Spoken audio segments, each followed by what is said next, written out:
The plus-size cook hid her face for months. A farmer asked her to dance first. The coffee pot was cold when I got to the camp kitchen that first morning, and that should have been my warning. Not about her, about the men. I'd ridden in the night before with the Callaway outfit, 8 hands hired on for the fall drive along the Red River bottom, pushing 1,200 head north to the railhead at Denton. Charlie Callaway ran a tight operation, paid fair wages, and kept a cook who nobody talked about directly. That last part I noticed before I even saw her. The hands would say breakfast's up or supper's done, but never a name, never a look back toward the wagon. Like she was a service, not a person. A water trough, a gate you open and close. Her name was Mabel Fitch. I didn't learn that until the 3rd day. What I saw first was her back. Wide shoulders working over a cast-iron Dutch oven, a dark gray dress buttoned to the collar, and a bonnet pulled so far forward you couldn't see her profile. She was dishing out salt pork and cornbread without looking up, and the men came through the line the way you'd walk past a fence post, present, unavoidable, nothing worth noting. I took my plate and said thank you. She didn't answer, didn't move, just reached for the next ladle without raising her head. I thought maybe she was deaf, went and sat down by the wheel of the supply wagon and ate my food. The cornbread was the best I'd had since my mother died. Not sweet, the way some women make it for company. Savory. A little rough at the edge where the pan had been hot. Real food, the kind you cook when you're feeding actual hunger, not angling for compliments. I ate every bite and thought about asking for more, and then decided not to push my luck on the first morning with a new outfit. That first week I paid attention to the pattern of things. Mabel woke before anyone, had the fire going before gray showed in the east, fed 12 men without complaint or conversation, and then disappeared into the wagon while the outfit broke camp. She ate alone after, from a tin she kept separate. The men joked about her sometimes. Low voices, but not low enough. One hand, a younger fellow named Prout with a quick mouth and slow eyes, had a way of looking toward the wagon and saying things that made the others snicker. Nothing direct enough to call out plainly. Just the kind of words that work like sand in a joint, wearing something down slow. I didn't like it. I didn't say anything that first week because I was new to this particular outfit and still reading the room. A man who rides in and starts telling people how to behave tends to get his bedroll kicked out before he's proved his worth. So I watched, and I worked, and I ate Mabel Fitch's food every morning and evening, and I thought about things. I was reading the room wrong, as it turned out. Or reading the right room, and drawing the wrong conclusions about what I could afford to stay quiet about.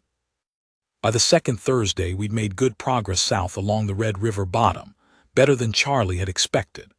The river was lower than feared, the crossings went without serious trouble, and the herd was moving in decent order for late-season cattle that were ready to be done moving. We made camp that Thursday evening in a wide cutbank hollow where the wind was blocked by the bluff, and the grass was still good, and the sky was going pink and purple in the way it does out there when the weather's been dry. Charlie Callaway was in better spirits than usual.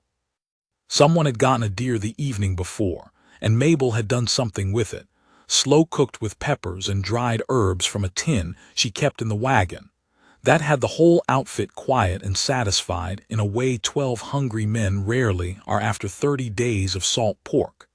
Even Prout had gone back for seconds without making a production of it. After supper, a Mexican hand named Dario got out a fiddle. Dario was a quiet man on the trail, more quiet than anyone, rode in the drag position without complaint and didn't talk much around the fire. But with a fiddle in his hands, he became something else entirely. He played one number and then another, and the music was good. That particular kind of fiddle music that doesn't demand anything of you, just moves alongside you the way a river moves alongside a trail. Some of the men started shifting their boots. Prout shouted toward the cook wagon. "Hey, Mabel." He cupped his hands around his mouth like she was far away when she was maybe 30 feet. "Come dance with me. I don't mind a big woman." He said it loud and grinning, and the men who were already in good moods laughed, and the ones who weren't in good moods looked away. I was sitting on a bedroll near the fire with my coffee cup going cold in my hands. I'd been thinking, those 2 weeks on the trail, about what it is that makes a man decent or not. Not in a philosophical way. Just practically. My father used to say that decency wasn't about the big gestures, the ones you make when people are watching and it costs you something visible. It was about the 10-second moments. The ones where you have a small choice and nobody would know which way you went if you went the wrong way. Something settled in me. Not anger exactly. More like a decision that had been waiting for the right moment, and here was the moment. I put the cup down, stood up, walked to the cook wagon and knocked on the side panel. Not loud. Just 2 knocks the way you'd knock on a neighbor's door. Nothing for a moment. Then flat and tired through the canvas. "What do you want?" Not a question, a door already closing. "My name's Elias Pryor," I said. "I farm grain south of Decatur. I'm going to ask you something, and I want you to know there's no joke in it and no audience either. I walked over here on my own account." I let that sit a moment. "Would you dance with me?" Silence, long enough that I thought she wasn't going to answer. "I don't dance," she said. "That's all right," I said. "I don't do it well either, but that music is good and the night is nice and it seems a waste to leave it." Another silence, different quality to this one, not closed, more like considering. The canvas flap moved. She didn't come out so much as she appeared, steady and deliberate, the bonnet still pulled forward. She was a large woman, taller than I'd expected from her silhouette over the cook fire, broad through the hips and shoulders, with strong hands and the careful posture of someone who'd learned to take up as little space as possible despite her size. She stopped at the edge of the firelight and didn't look at me. "This is a fool idea," she said. "Probably," I said. "I still mean it." I held out my hand the way my father taught me, palm up, open, not reaching, not grabbing. Her own choice whether to take it. She looked at it for a moment I won't try to count. Then she put her hand in mine. Heavy hand, thick-fingered, calloused in the web between thumb and forefinger, the way a woman gets from working a heavy spoon and a hot pan handle for years on end. We walked out past the edge of the firelight where the ground was flat and the grass was still a little damp from the crossing 2 days before. The fiddle was doing something slow. I put my other hand at her back and we started to move. She was stiff as a wagon wheel for the first half-minute. I didn't say anything. Just kept moving, slow and steady, nothing fancy because I don't know anything fancy, just the basic thing. Prout said something behind us. I didn't hear the words exactly, didn't need to. One of the other hands, a big quiet Texan named Garrett who'd been on the trail 20 years and didn't have much patience for noise, said "Leave it," in a voice that didn't invite argument. And then the only sound was the fiddle and the fire, and the cattle settling in the dark a 1/4 mile off. Mabel's shoulders came down, maybe half an inch. A small thing. I noticed it the way you notice when a knot you've been working on gives a little, not done, but moving. "Why?" she said, into the general direction of my collar. "Because Dario's playing well, and I can't dance alone." "That's not what I mean." "I know," I said. "The longer answer is that I've been listening to how this outfit talks about you for 2 weeks, and it sets wrong with me. The shorter answer is that the cornbread you made that first morning was the best I've had in 10 years, and a woman who cooks like that deserves something." She went stiff again, different stiff though. Like she'd been coiled for the punchline, for the thing that would make sense of all of this, because everything kind was really a joke waiting to arrive, and this wasn't that. This was something she didn't have a ready category for. We danced for maybe 3 minutes. She never looked up. When the music stopped, she stepped back, nodded once, not cold, not warm, just measured, and went back to the wagon. I went back to my bedroll. Prout caught my eye across the fire and opened his mouth. I looked at him until he closed it, not threatening, Just a man looking at another man steadily and not looking away. That was the end of the first night. I need to say something about what I was then, so this makes sense. I was 53 years old. I'd been farming the same 240 acres outside Decatur going on 20 years, 20 years of the same 240 acres, the same fence lines, the same creek that flooded in March and ran low in August, the same red dirt that took work every season to coax into something worth harvesting. I knew that ground. I knew where the caliche ran shallow and where the soil was deep and black and willing. I knew which fields drained slow and needed to be worked early and which ones you could push later. I'd had a wife, Clara. We'd built the farmhouse together, the two of us, over 2 summers with a neighbor's help on the heavy framing. She had good taste in small things. A blue pitcher she kept on the kitchen shelf, a braided rug she'd made from old shirts, a particular way of arranging the kitchen so everything was where your hand expected it to be. She died of a fever the October 6 years back, a fever that came on a Tuesday and killed her by Saturday, and there was nothing anybody could do about it because sometimes the world doesn't give you anything to do and you just have to stand there while it takes what it takes. After Clara, I kept the farm running the way a man keeps doing what he knows, not because he loves it every morning, not because he gets out of bed with fire in his chest about it, but because the land doesn't care whether you're grieving and the work still has to get done, and doing the work turns out to be the thing that keeps you from being only grief. The grief is still there. You just carry it while you're also carrying something else. I hired on with the Callaway Drive because my cousin had sold his cattle and I'd helped him get the herd together, and it made sense to ride them north for the split of the price at the end. I planned to collect the money, go home, pay down the bank note, put in winter wheat, and then do it all again next year.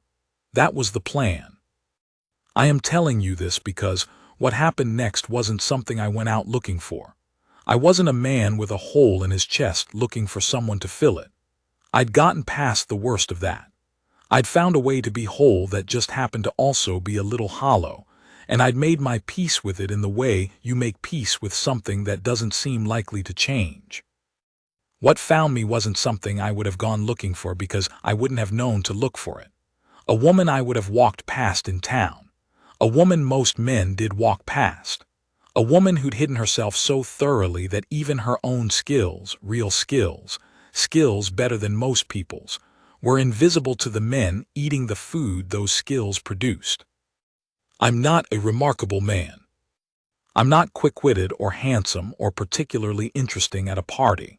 What I am is someone who pays attention to things, because 20 years of farming teaches you that everything is paying attention. The plant tells you what it needs if you look at it. The soil tells you what it wants if you dig your fingers into it and really feel it. A person tells you who they are if you watch long enough and listen more than you talk. That's not wisdom, that's just farming. 3 days after the dance, she was struggling with the wagon wheel. The iron rim had worked loose on the left rear, the threads on the retaining pin stripped, probably from a bad crossing, and the rim was wobbling enough by afternoon that you could hear it from 20 yards. I'd noticed it the evening before, but the drive boss was dealing with a steer that had cut its leg on wire, and there weren't spare hands for wagon maintenance. I stopped my horse, tied off, and came over with tools from my saddlebag. She was already on her knees in the dust trying to work the rim back using a pry bar that was 6 inches too short for the leverage she needed. She'd gotten the geometry right, her weight in the right place, her grip correct. She just didn't have the tool for it. Nobody had stopped to help her. 7 other riders had gone past while I was tying up, and not one of them had turned around. "I've done this before," I said. "You want a hand?" She looked up. It was the first time I'd seen her face in full daylight, the bonnet back enough to see her properly. She had dark brown eyes and a wide jaw and a scar along her left cheekbone that ran from below her eye to the corner of her mouth. Old, silver white, the kind of scar that's been healed so long it's part of the face now, as ordinary as a feature you were born with. She saw me seeing it and her chin went up. Not defensive. More like, here it is. Make of it whatever you're going to make. Accident with a cook pot, she said, when I was 12. All right, I said, and crouched down and got the right bar in position. We worked the rim back in about 20 minutes. She was strong in the way that comes from real daily use, not the kind you build for show. She understood leverage without being told, and she knew how to set her weight on the bar to get the most from it. She just had the wrong tool. Once we had the right tool, she did half the work. When it was done, she stood up and dusted her hands on her apron. Elias Pryor, she said, like she was making a note of it, filing it. That's me. I never said thank you for the dancing. You don't owe me anything for that. She looked at me a moment with those even brown eyes. What do you farm? Grain mostly, some corn, couple of milk cows, kitchen garden when someone plants one. South of Decatur. You remember. I remember everything people say to me, she said. Nobody says much. She picked up the bar and put it back in the wagon box, checked the hitch without looking at me, dusted her hands again on the apron though they were already clean. There'll be biscuits tonight, she said. Not to me particularly, just into the air, with supper. I'll look forward to them, I said. She went to the front of the wagon without another word. We talked more after that, not in front of the other hands, not formally. But in the evenings when the camp was settling and the work was done, when the fire had gotten low and most of the men had gone to their bedrolls, there'd be a stretch of quiet time where she was banking the coals and I was seeing to my horse nearby, and we'd talk across that 20 feet of low orange light. Her voice was low, not soft low. There's a difference. Soft is like it costs something to be heard. Low is just the register she lived in, steady and unhurried. She thought before she spoke, every time, in a way that I came to look forward to because it meant what she said was the actual thing she meant, and not a performance of the thing. She'd cooked for Outfits since she was 19. Came from a farming family in East Texas that had fallen apart the way farm families do, when there's a bad year followed by a worse one, father gone to the bottle, and then gone somewhere else. Mother sick with something chronic that took years to finish the job. Brothers scattered to wherever brothers scatter when there's nothing to hold them. Mabel was the one who stayed, and when staying was no longer possible, she left and turned what she knew into wages, which is what you do when you're 19 years old and capable of surviving things. She'd been 3 different outfits in 15 years. Before the Callaway Drive, the Hendricks operation out of North Texas for 6 years, then a smaller outfit that folded when the owner died. She knew the trail. She knew how to feed men who were tired and hungry and sometimes mean about it. She knew how to make something good out of the ingredients available, which were usually limited and sometimes grim. She was 36 years old. She told me this matter-of-factly, the way she told me most things. She didn't say anything about the scar again. She didn't say anything about the bonnet. I didn't ask. There are things a person tells you when they're ready, and asking is just a way of taking what isn't offered yet. What she did tell me, one night when the stars were the kind of bright you only get in that flat country when the moon hasn't risen and the air is clear and dry, is that she'd stopped expecting things. Not bitterly.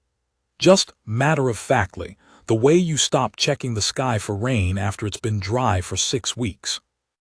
I'm good at what I do, she said. She was looking at the coals. That's what I've got. I thought about it for a moment. You are, I said. That's true. You're also good at other things. That wheel rim, for instance. You had the geometry right before I got there.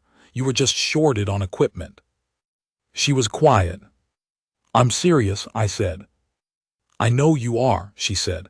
That's what's strange about you, Elias Pryor. I let that sit. Drive's going to end in 10 days or so, I said. I'll collect my pay and go home to Decatur.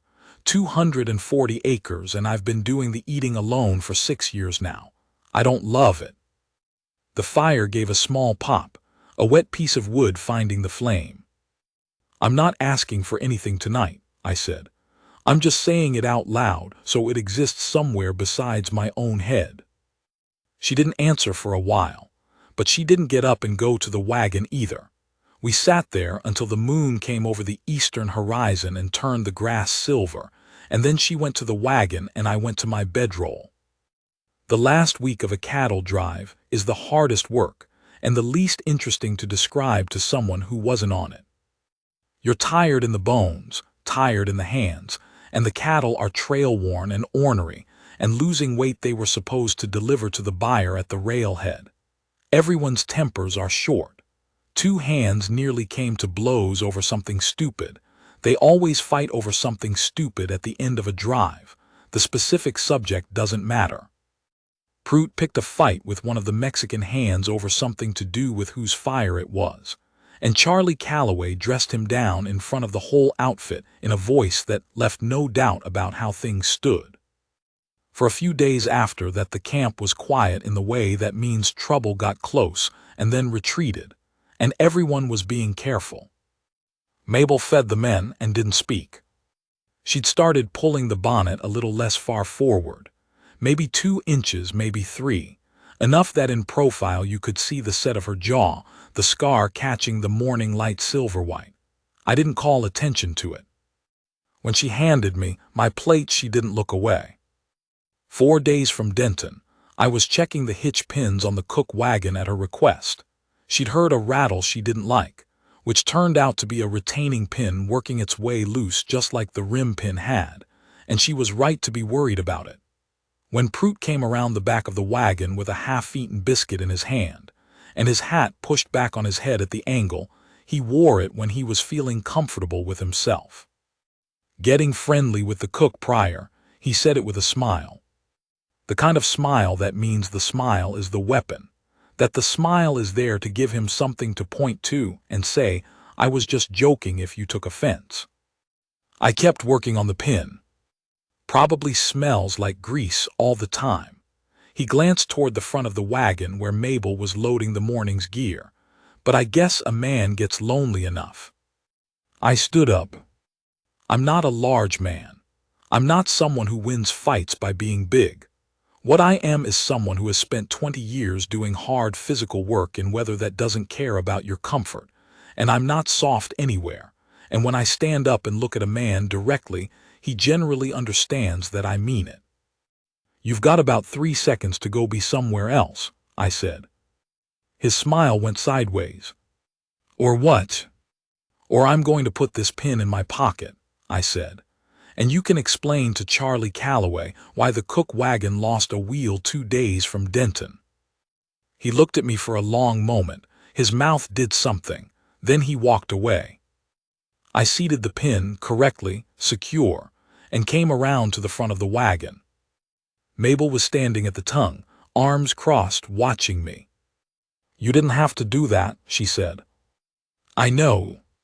He'll be ugly about it." "Let him," I said. "Charlie won't stand for it and he knows it."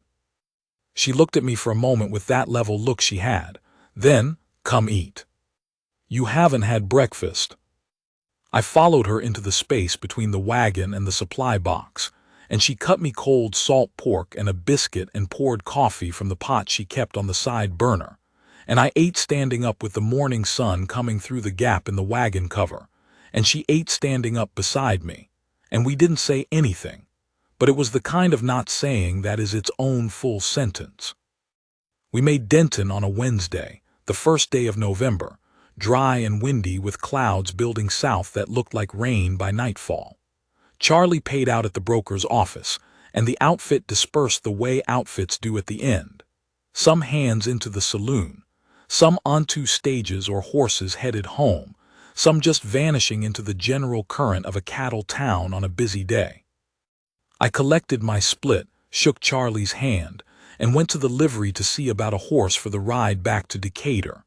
The horse I'd ridden up was Calloway's and went back with Calloway. I needed my own. I was looking at a gray gelding, sound enough, a little narrow through the chest, but his legs were clean, and he stood patient, when I heard footsteps on the livery floor behind me. Elias. I turned around. Mabel was standing in the livery doorway. Canvas bag over one shoulder, the kind of bag that has everything a person owns in it. She'd left the bonnet somewhere. In its place, a plain hat, practical, a man's style but smaller. Her dark hair was up underneath it, and the scar on her cheek was just there in the afternoon light coming through the livery door. Not hidden. Not presented, just part of her face. She looked like herself. That's the best I can say. "I've been thinking about what you said," she said, "about the eating alone." "All right," I said. "I'm going to be plain." She didn't move any closer, stayed in the doorway. "I'm good at work and I'm not easy company, and I carry things that aren't light. Most people don't think I'm worth the trouble." She stopped. "I know what men see when they look at me." "Tell me what you think I see," I said. She looked at me, steadily, with those brown eyes that were always more awake than people probably expected. She was considering whether to trust a thing she'd spent years learning not to trust. "I genuinely don't know," she said finally. "That's the problem." "A woman who makes the best cornbread I've had in 10 years, I said. "A woman who had the geometry right on that wheel rim before I got there. A woman who fed 12 men 3 times a day for 30 days in all weather without asking for more gratitude than she got, which was nearly none, and who did it better than anyone I've seen do it." I looked at her. "I see a woman worth knowing, Mabel. I have since the first morning. The rest of it, the things you think I see, that's not what I see." She was quiet, working through something. "I'd need my own wages," she said. "I don't stop working because of what else I am to somebody. I have my own money." "I've got a farm that needs plenty of work," I said, "including cooking since I'm bad at it. I'd pay fair wages for what you know how to do. What we are to each other is a separate thing from what I owe you for your work. I've always kept those clean. 240 acres. Give or take. Grain. And corn. The kitchen garden hasn't had anybody in it in 6 years. It's gone to weeds, but the soil's still good." She looked at me for a long moment. Out in the street, I could hear Denton going about its business, a teamster arguing with somebody, a horse objecting to something, the general noise of a town with a lot of cattle money-changing hands. "I'm not easy," she said again, like she needed me to have it clearly. "I'm not asking for easy," I said. "I'm asking if you want to ride south." She looked at the gray gelding, reached out and put her hand on his nose. He didn't shy, just accepted her the way horses accept a quiet hand. "All right," she said. Not soft, not with any flutter in it, just decided. We rode out of Denton that afternoon ahead of the rain. I bought the gray gelding and got Mabel a bay mare from the same livery, the mare she'd tested briefly and liked, a solid animal with an easy mouth and good sense. We made 10 miles before the sky opened up, and we took shelter in an old stage stop that had been abandoned some years back, roof half gone, but enough left over one corner to keep us out of the worst of it. We sat with our backs against the stone wall, and the rain coming through the gaps in the roof in cold strings, and the horses standing easy in the roofed half of the adjacent space. The light was that gray-green color that wet autumn afternoons go in that country. Mabel had brought food. Of course she had. She wasn't a woman who went anywhere without thinking ahead. Cold biscuits and dried venison, and a small tin jar of pickled peppers she'd made from the ones Dario had grown in a clay pot he'd carried tied to the back of his saddle for the whole drive. "You carry pickled peppers on a cattle drive," I said. "I carry what makes food worth eating," she said. "The venison is dry, the peppers cut that." She was right, the venison was dry, the peppers cut it perfectly. We ate in the dry corner while the rain moved through, and the horses steamed in the cold air. At some point she leaned against my shoulder. Not a production of it, just settled in, the way a person settles when they've decided something is safe. I put my arm around her. She was solid and warm, her head against my jaw, and she smelled like campfire smoke and the pickled peppers and something underneath that was just her. I'd been cold for 6 years, in a way that had nothing to do with weather. "This is going to be strange," she said. "Most things worth anything are," I said. She made a sound, not a laugh but in that neighborhood. The rain talked for a while, we let it. We got to Decatur after dark on the second day. The house was cold and smelled of dust, and the long emptiness of a place that's been maintained but not lived in. I lit the lamps and got the kitchen stove going, and Mabel stood in the kitchen doorway for a minute looking around at it. "It's a real kitchen," she said. "It is," I agreed. I'd always just thought of it as the kitchen, but seeing it through her eyes, the cast-iron stove, the wide work surface, the shelf along the west wall, the south-facing window, I understood what she meant. It was a kitchen built by someone who understood that cooking was serious work. Clara had insisted on the counter depth and the window placement, and I'd built it the way she wanted, and she'd been right. "The shelves need moving," Mabel said. "Tell me where you want them." "I'll show you in the morning. There's a better arrangement." She looked at the stove and at the south window. "And I want a kitchen garden by spring, on the south side of the house where it'll catch morning light." "We'll dig it in March when the ground thaws," I said, "unless you want to start planning it now." "I'll start planning it now," she said. She put down her bag, took off her hat and hung it on the peg inside the kitchen door, began looking through the shelves to see what was there, what was missing, what needed to be thrown out and replaced. I watched her work for a moment, then I went to see to the horses. The first weeks were learning each other's way of being in a house. Not dramatic, just the small adjustments you make when two people who have been alone have to share a space. She moved the kitchen shelves to where she wanted them, and it turned out she was right. The new arrangement made more sense. She reorganized the dry goods and threw out some things that had gone stale, and made a list of what needed to be gotten from town. She was, as she'd promised, not easy company in the way that means soft and accommodating. She said what she thought. If something was wrong, she said so. She didn't smooth things over, and she didn't talk just to fill silence. But she also didn't hold anything back out of calculation. What she had to say, she said plainly, and that was all. I respected it. It took me a little while to get used to it, because I'd gotten used to being the only person in the house, and you can let yourself slide into habits when that's the case. But I respected it. What I hadn't expected was how good she was at the actual running of a farm. Not just the cooking, the whole of it. She'd grown up on a farm before everything fell apart, and she knew the work. She could spot a sick animal earlier than I could, and she had more patience with the milk cows than I did. She started on the kitchen garden plans in January, proper plans, on paper, with measurements and variety notes and a rotation schedule, and they were better than anything I would have come up with. She also slowly stopped hiding her face. The bonnet she wore when we went into town was less defensive than the one she'd worn on the trail. You could see her profile. You could see the scar. She didn't explain it to anyone, and she didn't volunteer it. And after the first few times in town where people looked and then looked away or kept staring, depending on what kind of people they were, she had assessed them all and made her peace with the assessment and moved on. The town of Decatur had its opinions about things, the way small towns do. They'd had me figured out for 20 years. The grain farmer south of town, widower, keeps to himself, does his business and goes home. They knew what to do with that. What to do with the new situation took them a little longer.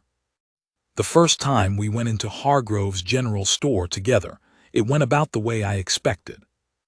Roy Hargrove was a decent man but a talker, and news traveled fast in a place where there weren't that many people to carry it. He nodded to me and then looked at Mabel beside me in a way that was clearly working through the situation and coming to conclusions. "This is Mabel Fitch," I said. "She's keeping house and working the farm." Roy put out his hand and Mabel shook it, looking at him straight. He said it was nice to meet her and asked where she was from, and she said East Texas. And Roy said he'd known a man from Nacogdoches once, and Mabel said she wasn't from Nacogdoches, and they had established that much. His wife Agnes, from somewhere in the back of the store, made her presence felt without appearing. You'd know it if you knew Agnes Hargrove. A kind of atmospheric pressure change. Mabel bought what she needed from her list and paid from her own money and was precise about the amounts and the change. And we loaded the wagon and drove home, and she didn't say anything about it until we were unhitching the horses. His wife doesn't approve, she said. Agnes Hargrove doesn't approve of most things, I said. It's her primary occupation. Of me specifically. Of the situation, I said. Agnes forms opinions about situations. The opinions about you will follow from that. About what I am, she said, flat, clear, just naming the thing so it was named. I thought about how to say what I wanted to say. Agnes is going to have opinions regardless, I said. The question is whether Agnes's opinions matter to how we run this farm. Mabel looked at me for a moment. They don't, she said. That's right, I said. She went back to the harness. There were other moments like that in those first months. The town taking inventory of the new situation and filing it somewhere. People who were decent but uncertain. A few who were something less than decent, though they were careful about it around me because I had 20 years of being known in that place, and that carries weight. The uncertainty was mostly about what category to put us in, and I found I didn't care much about that project, and Mabel cared less than I did. The minister's wife, Margaret Pryor, came to call in January. I hadn't expected it. She came while I was out on the south fence, and Mabel received her alone, which Mabel told me about that evening in the economy of words she used when she was still working out what she thought about something. She came, Mabel said. I heard, I said. I'd seen the buggy track when I came in. She ate 2 biscuits and asked where I learned to cook and asked if I'd be interested in providing food for the church poor box in winter. She paused. She didn't look at my face the way most people do. Margaret Pryor's been alive long enough to know what matters, I said.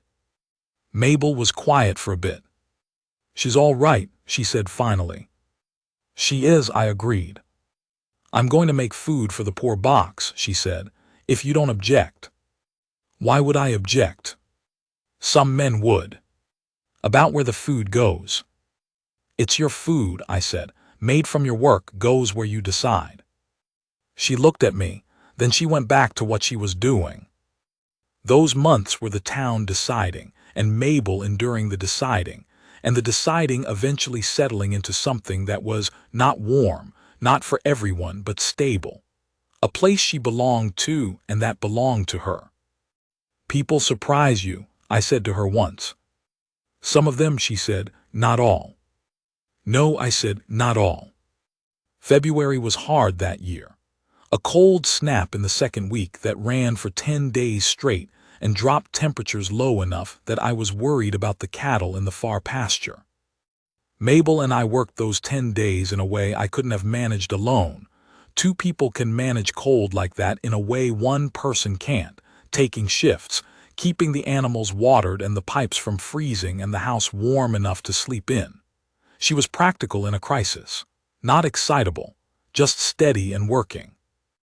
On the worst night, somewhere around 3 in the morning when the temperature had dropped again, and I'd just come in from the far pasture check, she had coffee on the stove and was already up. She hadn't gone to bed. I found out later she'd been doing inventory on the feed situation, calculating how many more days of cold we could sustain before we'd need to make a run to town. She'd done the math without being asked and left the paper on the table for me to look at. How are they? She said. All right, I said. Lost 1 calf, the rest held. She handed me the coffee without me asking, set a plate of cold cornbread beside it and went back to the stove. I sat down at the kitchen table, that table I'd built badly from scraps and which wobbled on one leg, and I wrapped my hands around the cup and looked at the steam rising from it.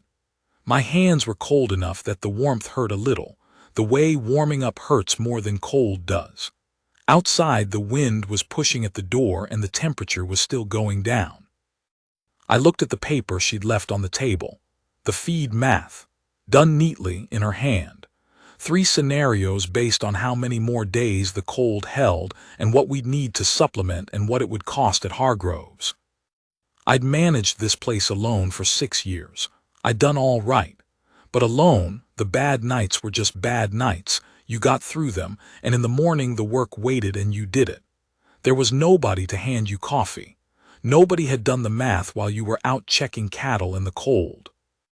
The aloneness of it had had a weight, and I'd gotten so used to carrying it that I hadn't known it was there until there was less of it. "Mabel," I said. "Oh, I'm glad you're here." She was at the stove, doing something with a pot, heating something for when I had to go back out, I realized. She didn't answer right away. "I know," she said, not smug, not performing it, just receiving it plainly. "I mean it in more than one way," I said. She turned around, looked at me. That steady, awake look she had, the one that saw what was there and didn't decorate it. "I know you do," she said. "I do too." She went back to the pot. I drank the coffee and ate the cornbread and looked at the feed math she'd done, and in 30 minutes I had to go back out, and I did, and the cold was the same cold it had been, but I went back out to it differently. Outside the wind was working itself up again, and I had 2 more checks to make before morning, and I was 53 years old and tired and 1 calf short, and I was the most content I'd been in years. March came in muddy and cold, and then warmed fast. We dug the kitchen garden on a Saturday, both of us on our knees in the south-facing dirt, working the soil the way it needed to be worked after 6 years of neglect. It was good soil, still. You could tell from the color and the give of it under the fork. She'd drawn out her plan in January, mapped it on paper over 3 evenings at the kitchen table with a pencil she kept sharpened.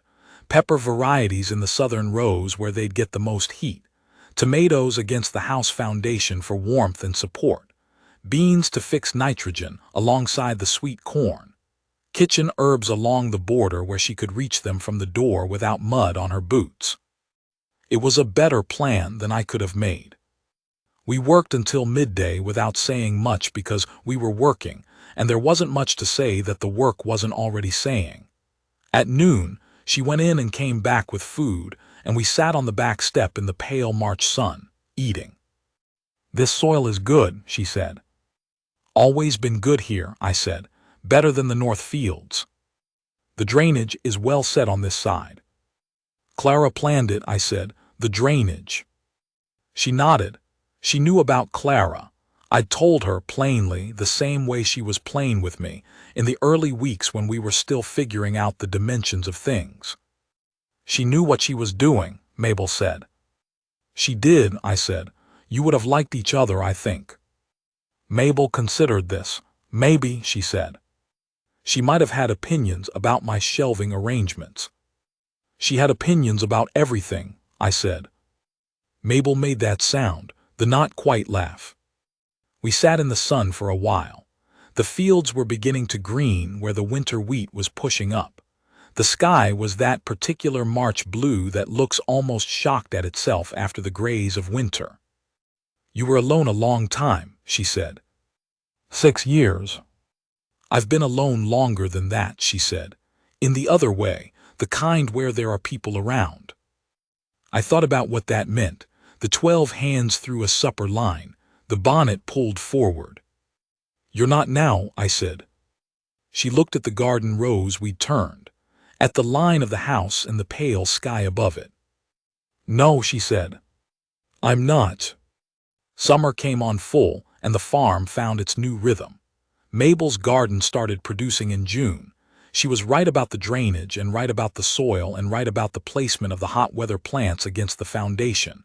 And by July, the kitchen was doing things it hadn't done in 6 years. Real food, the kind that has intention in it. The way she'd cooked on the trail but with better ingredients and a proper stove, and without 12 men demanding it on a schedule. She canned and preserved and dried through August in the way her grandmother had taught her, and by September the pantry was full in a way I hadn't seen since Clara was alive. More full, honestly. Mabel knew things about putting food up that went beyond what we'd done before. I said so one evening when I was looking at the shelves. It's not complicated, she said. It's just learning from women who knew and then doing it the same way. There's a skill to it, I said. There's a skill to most things people take for granted, she said. I looked at her. She was labeling jars in her neat hand, not looking at me. Yes, I said, there is. She kept labeling. That fall, the harvest came in better than it had in 3 years. Some of that was weather. Some was the decisions I'd made about what to plant and where. Some was luck. But some of it was having another capable person on the place who noticed things and said so, and helped figure out solutions. The Hargroves had become, if not warm, then at least civil. Agnes Hargrove had a way of being correct without being friendly, and she was correct with Mabel in the way she was correct with everyone, which was not nothing. Roy was simply a decent man who'd adjusted his picture of things and moved on. The minister's wife, whose name was Margaret Pryor, had come back twice for visits. She and Mabel talked about things I didn't always follow: garden varieties, canning methods, the logistics of providing food for the church's winter poor box, which Mabel ended up doing, showing up with things without making a production of it. The town had decided more or less what it thought. Some people had warm opinions and some didn't. Most had just accepted, which is what towns do eventually with the things that aren't going anywhere. It was November again when she told me the thing that had been under the bonnet. We'd been at the farm a year, not an anniversary we'd marked, not a day either of us had on the calendar, but a year. We were sitting at the kitchen table after supper, the lamp between us, and Mabel had her hands around her coffee cup the way she did when she was going to say something that had been waiting. "The scar," she said. "I waited. I told you it was a cookpot accident." "You did." "That's true," she said. "It was a cookpot, but it didn't fall off the stove." She was looking at the lamp. "My father threw it." I didn't say anything. "I was 12, she said. "He was angry about something. He's been angry about most things most of the time for most of his life.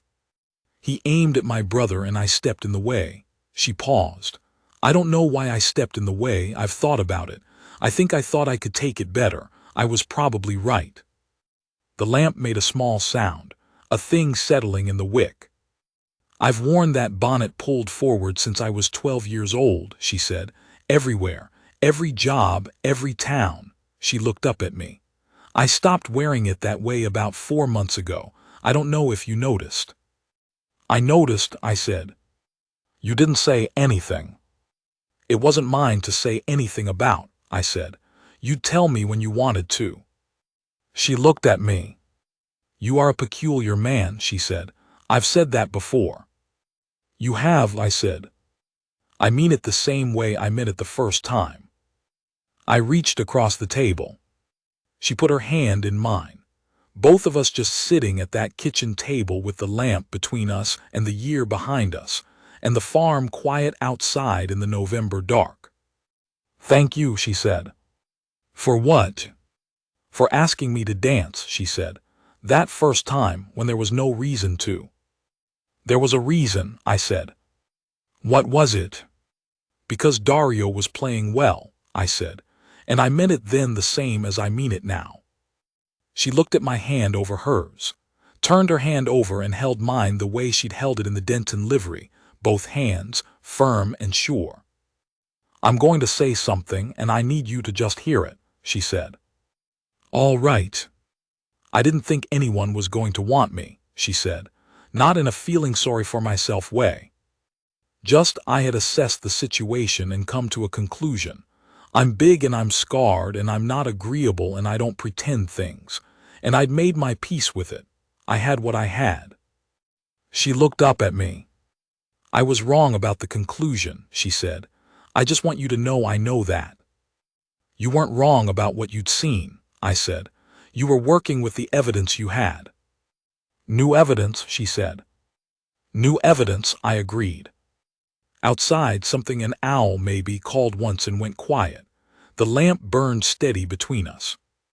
She squeezed my hands once and then let go and picked up her coffee cup, done with the saying of it, filed and settled.